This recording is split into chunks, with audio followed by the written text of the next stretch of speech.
The upcoming concert by the Seattle Philharmonic, we have the world premiere of a work by a very gifted former student of mine, Carl Nord, who has written a work that certainly draws on the ideas of minimalism without being stupid about it. Not an easy thing to do. We have the Arutunian Trumpet Concerto, which is going to be played by our recent winner of the Don Bichel competition, Raymond de Leon. This is a work which never fails to get audiences going. In all honesty, I can't say that it is the most subtle piece of music ever written. That is not meant as a pejorative at all. I would say if you like some of the more out there exhibitionistic works of Khachaturian, like his Gaine Ballet,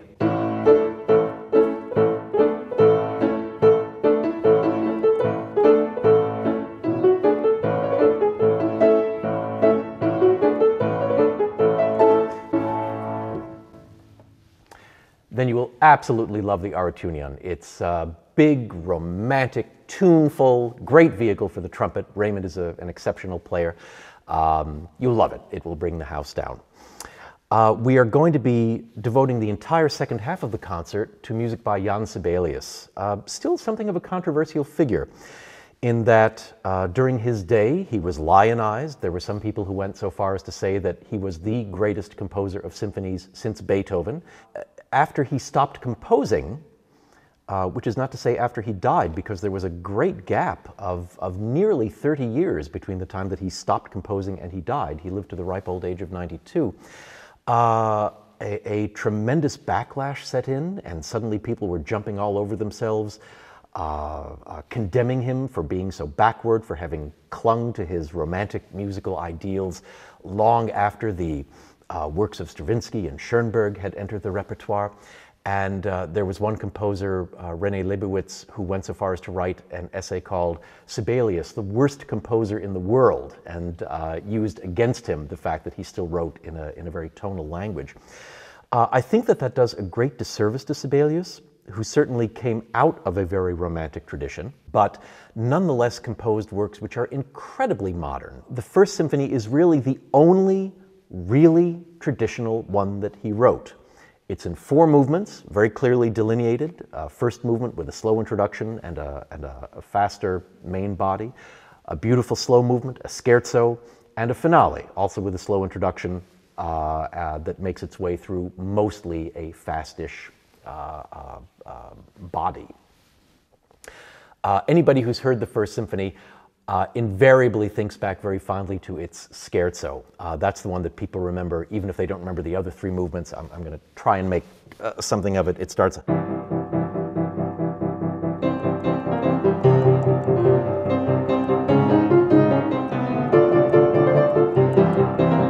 So, but it's that pounding timidity that always gets people. But that onrush of that rhythmic leanness that sounds like a jogger out for a 12-mile jaunt, and that was one of the hallmarks of Sibelius' style. Sometimes these rhythms that would just catch you in their teeth and not let you go. In the Second Symphony, still his most popular, we get that first glimmer of him again not doing something original and yet compressing. He takes the last 2 movements of the 4 movements and joins them, just as Beethoven had joined the last 2 movements of his Fifth Symphony. And so you have, instead of a clear end to the scherzo and a clean beginning of the last movement, you have this bridge passage that goes very nicely out of the scherzo and builds up into a nice logical introduction, as it were, to the last movement, which everybody knows and loves.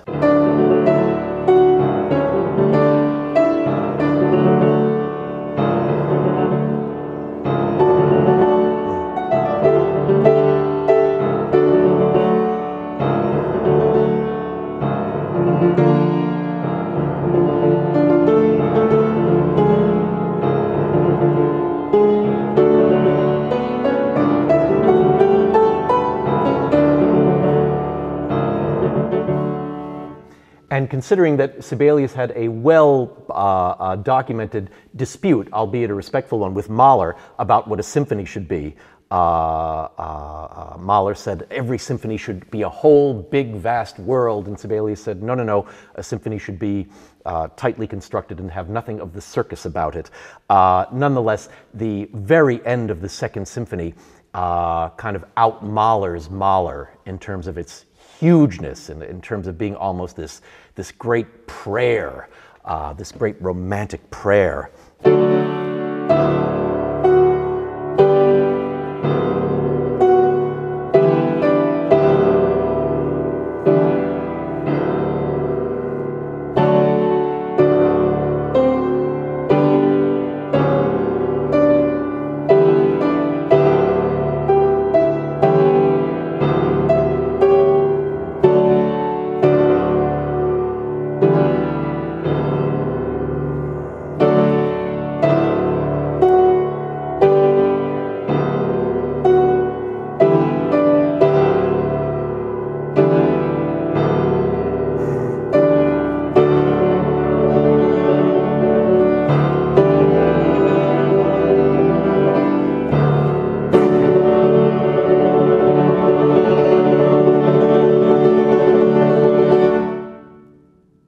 Always leaves audiences very happy. In the Third Symphony, the one that is upcoming on our program, Sibelius starts out with about the leanest opening of any symphony that he composed. It starts out with a tune that doesn't sound like it's going to yield very much. Again, very Beethovenian in that it's almost an idea rather than a theme. I'm thinking of something like the theme that opens the fast portion of the first movement of Beethoven's Second Symphony.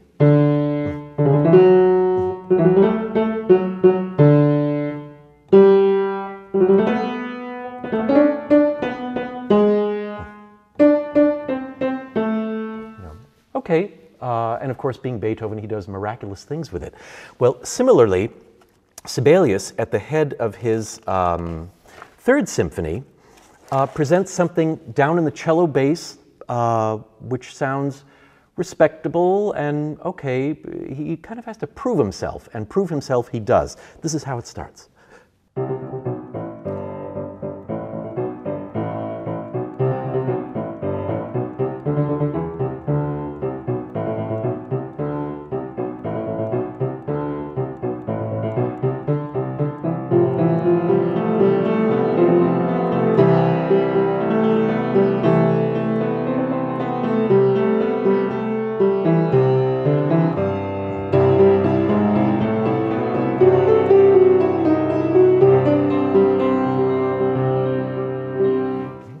And immediately, he introduces something that's going to be very important in the symphony, the landing on a tritone, the famous interval that begins Maria.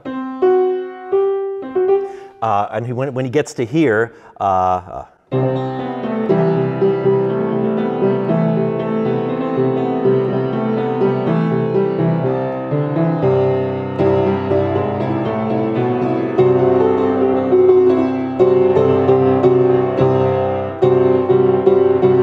such a delicious sound, really still quite pointedly modern for its day.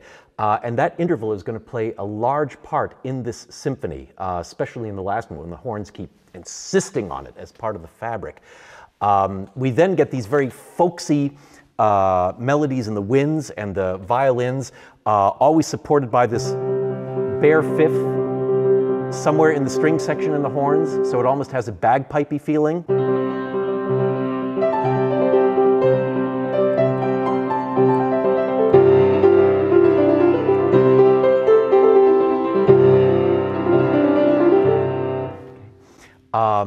And then, after this glorious moment where the sun breaks forth from any possible cloud cover that's left after this opening, he goes into this moment of absolute, frightening uncertainty. It's as if he pulls the rug out from his own symphony.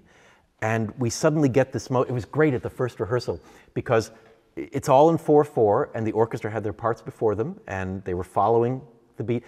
And yet you could tell they all thought for 1 second, wait a minute, we can't be in the right place. That dissonance can't possibly be right. And I just looked at them and I said, it's right, it's right. So we get this.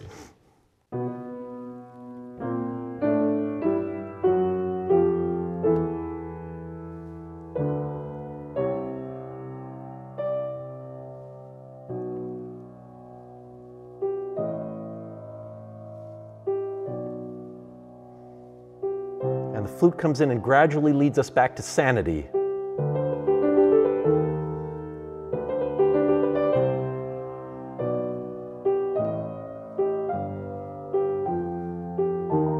And from there, it's this gradual build up to a beautiful recapitulation where that reigns triumphant once more.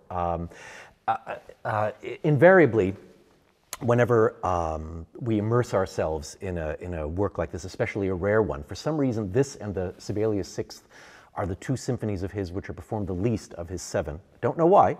This is certainly as worthy as any of them. But I try to do a lot of reading about the composer and his or her relationship to the music that they create. And I found, there are not a lot of great Sibelius stories that I found, but I found a wonderful quote, because in almost every big Sibelius work, there are these moments of, where are we? And certainly, you know, this descent on the one side and the ascent on the other side, culminating in... That's very typical of this sort of world of great uncertainty into which he frequently thrusts us before we get our footing back. If we do, sometimes we don't. And apparently one conductor once said to Sibelius, you know, I do have trouble sometimes getting through those moments where it seems like something very vague is happening, and I try to pinpoint exactly where the melody is and where the harmony is, and I try to make sense of it. And Sibelius's reply was, don't try to make sense of it. Sometimes I want you to swim around in the gravy. So a beautiful gravy-laden moment here, albeit a quiet one, but that's Sibelius gravy for you. The second movement is an absolutely beautiful thing. It almost feels like a folk song or a lullaby. When the theme finally comes in, the two flutes present it.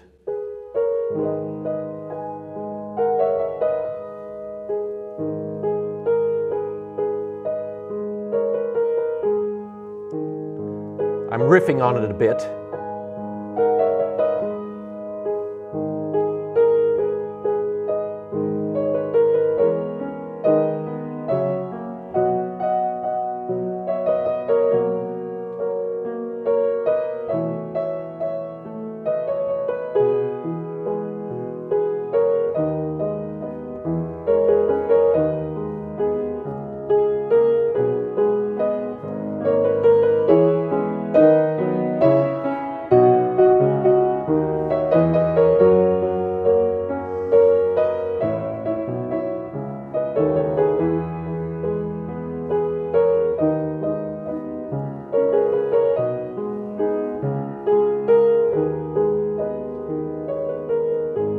It's just haunting, very Nordic. I mean, almost glacial in its supposed impassivity, and yet so warm. Just a beautiful thing.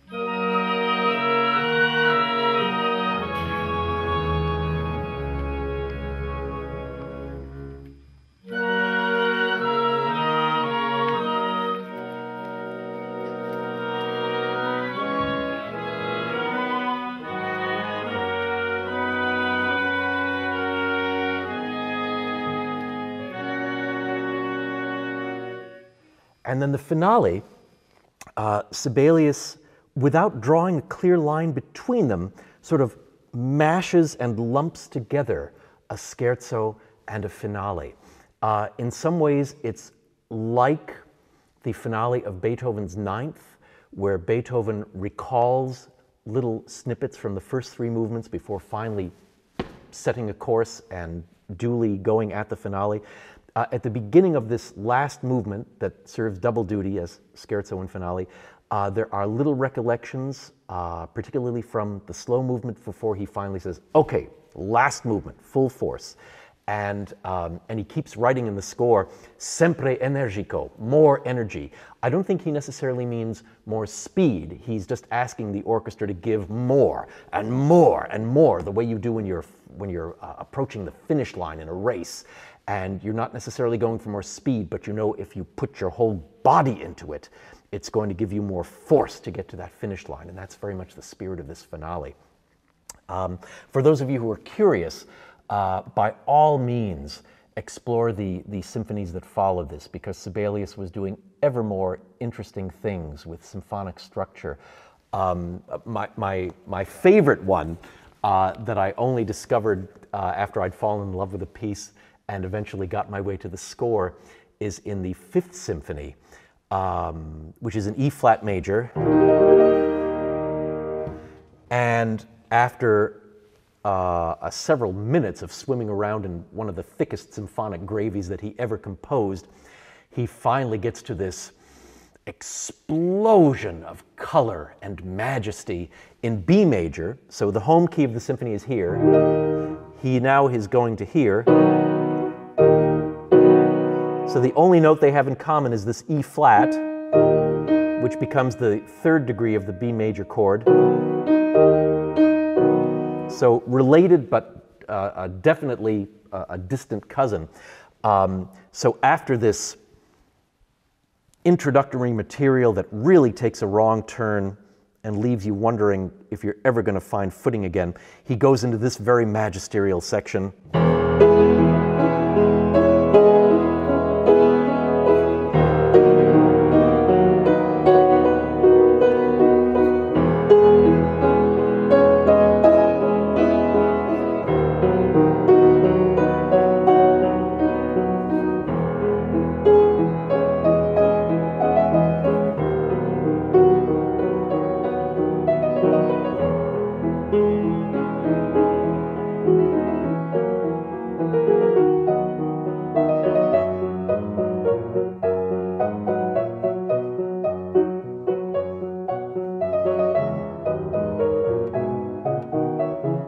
So not only are we in the a key barely related to E flat major, but somewhere in there he has started his second movement. And the way that you know this is because there's a very clearly drawn double bar in the score, and he starts his rehearsal letters over again. Rehearsal letters, frequently, these are put in every 10, 20, 30 bars so that in the course of a rehearsal, you don't have to say, all right, let's start from one, you can just say, let's start from letter A, let's start from letter B. And in this case, he starts his rehearsal letters over, which to me is a clear indication that he means a whole new movement.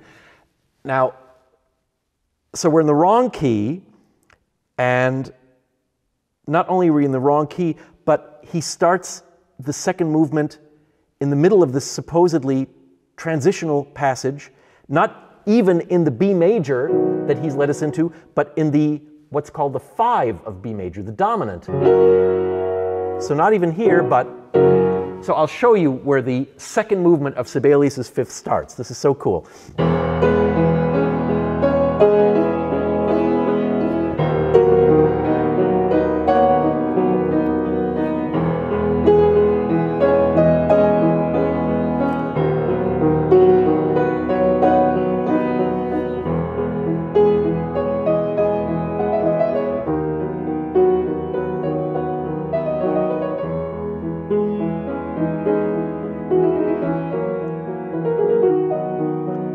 Here.